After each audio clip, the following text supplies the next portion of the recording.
waa Cabdulaahi Faarax Cumar oo Muqdisho ku dhaxnaadinaya Bakayle. In dhalinyaro ah ayaa qeyldaantiisa ku soo baxay kadibna waxa uu weydiinayaa waxa uu sido Cabdulaahi. dabcan inay isfahmeen ayay u muuqataa. Cabdiwaaxid Maxamed Muuse oo ah ninka dhalinta yar ugu dambeyn waxaa laga iibinayaa 2 xabo oo Bakayle ah oo lab iyo dhadig ah. wuxuu ka mid yahay dadka aaminsan in hilibka bakaylaha lagu daweeyo cudurro dhowr ah. Assalaamu calaykum. maanta waa maalin ugu farxad badan, waa maalin taariikhi ah, waa maalin yaraanteeda xasuusanayo. maanta waxa meeshan ku gadanayaa Bakayle. balbalka ka baxda waa Bakayle galeen lama qajifan Soomaa. hadda Bakayle rasmiga maanta waa kana wuxuu u roon yahay maskaxda dhimarka, dadka dhimarka qabo, dadka qalalka qabo, meel walba u roon yahay. waa Ilaahay biqadartiisa way xiyaq dheerta u roon yahay. hadda xiyaq dheerta ilmaha la siinayo jadeecada iyo daawo u yahay. hadda dadka weyn waa isticmaali karaan neerfa xanuunka iyo madaxa iyo intaba u roon yahay. wararka ku saabsan siyaasadda iyo dhaqaalaha iyo arrimaha kale ee sida maalinlaha ah ay warbaahintu ugu gudbiso dadka Soomaaliyeed marka laga yimaado waxaa jira sheekooyin daahsoon oo dadka dhaxdooda ku jira ama dadka noloshooda ku hareeraysan, kuwaasoo haddii la soo bandhigo saameyn gaara iyaguna yeelan kara. magaalada Muqdisho waxaan kula kulmay nin oday ah oo dabcan wareejinaya xayawaankan loo yaqaano bakaylaha, isla markaana ka iibinaya dadka Soomaaliyeed ee ku nool magaalada Muqdisho, isagoo soo qabashadiisa ay marka hore waqti iyo dadaal fara badan ay ku qaadanayso sida uu ii sheegay. marmar amal waa la soo waayaba, marmar waa la soo helaa. saas hadba si soo aragto way.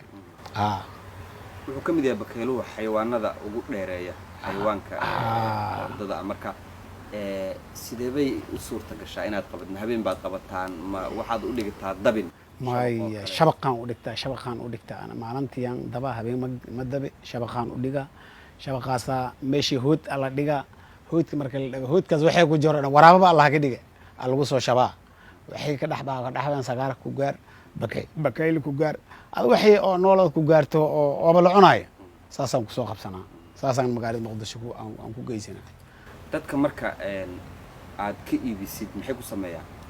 dadka badana oo aan ka iibsid mid waaba dhaqaalaas ba iska dhiganaa, waaba dhaqaaleystaa qolas ba iska sii deynaa. cunadiisa salaatadii iyo begelkii iyo karootadii iyo cooska caadiga oo cuna. marka dadka badankiisna dadka dhabar xanuunka iyo dadka hurdalaanta ay qabatay iyo ciyaalka yaqdheerta qabay iyo sidii jadeecada iyo oo kale waa lagu baaniyaa, waa lagu daawiyaa. saas waa xaaladiisa. Cabdulaahi Faarax waa 54 jir, 15 ka mid ah cimrigiisa ugaarsanaya bakaylahan.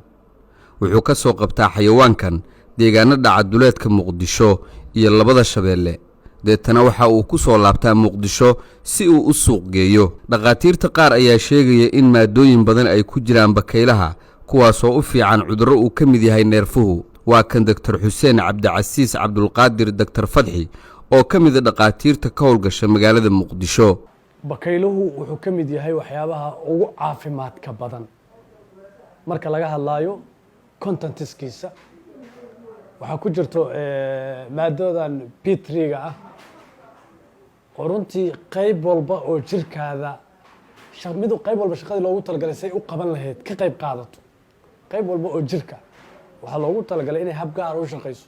P3-ga waxay ka qayb qaadanaysaa in qayb walba shaqadii loogu talagalay inay qabato.